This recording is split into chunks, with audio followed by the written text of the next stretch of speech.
A huge part of getting ahead in your business is learning how to effectively delegate.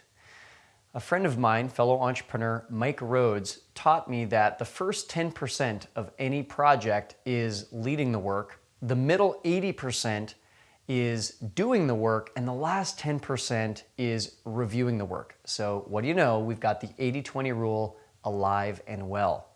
Now, assuming that you're delegating to someone who's competent, most of your frustrations with delegation are going to come from one of three areas.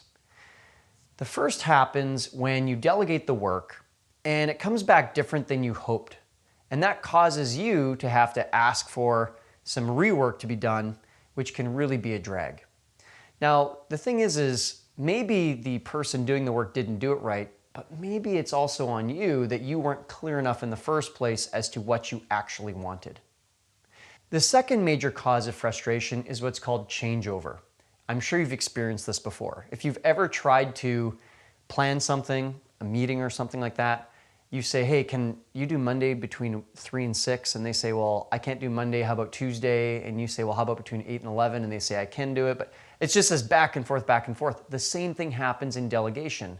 When you want to get something done, and every single time that person has to stop and ask you for help, and then you have to stop what you're doing to give them the answer, that's what's called changeover. It's the ping pong of project management, and it is a huge, huge source of frustration. The third and final source of frustration is what's called delay of delivery.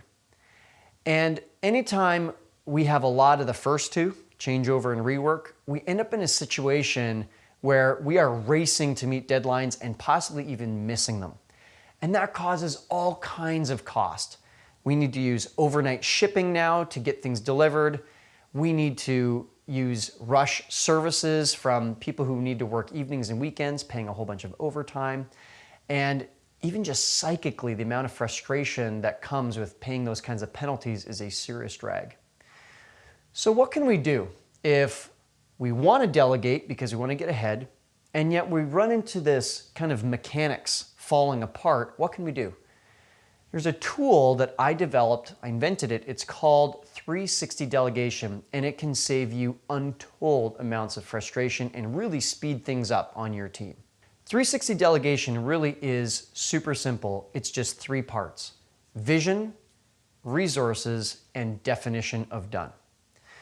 Now, however it is that you communicate with your team, whether that's through email or a tool like Slack, or even if it's just a simple phone call, vision, resources, definition of done is the same. Vision is simply saying, here's what we want to get done. This is what success looks like. Here's the timeline to get things done. And crucially, here is a sample of success. So if you're looking to get a logo done, show some examples of other logos that you'd like to pull inspiration from. If it's an audio clip that you want edited, show them a successful version. Maybe it's a contract you want written, show them a template or some kind of successful version that's come before it.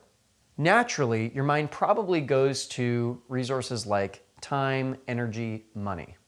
There's a lot more than that though. There's also access. So maybe your teammate needs some kind of username and password. Maybe they need physical access, like a key or a code to get into a building. It's also storage. Are we storing this online? Maybe in a service like Dropbox. It's also translation if we end up needing to work with folks overseas. It's availability and schedule. Perhaps you yourself are going to be unavailable for a stretch of time. There's knowledge that's required. There's human kind of horsepower that's required, is a certain amount of hours. It just goes on and on and on. And here's the thing. If you don't stop at the start of a project to think through this and list all the resources, every single time your teammate is without a resource, they're going to have to stop what they're doing and ask you for help. And that is a huge, huge drag. The third and final part of 360 Delegation is definition of done. Simply put, that is, what do we need to do to call this thing finished? That might mean referring back to a contract. That might mean getting somebody on the team to do some quality assurance work. Maybe it's you as the leader actually signing off on something before you can say this thing is done. Now, it might also include any kind of post-project items, like do we need to store files in a certain place or store documents somewhere in specific? Whatever is required to call this thing complete, that's what definition of done is.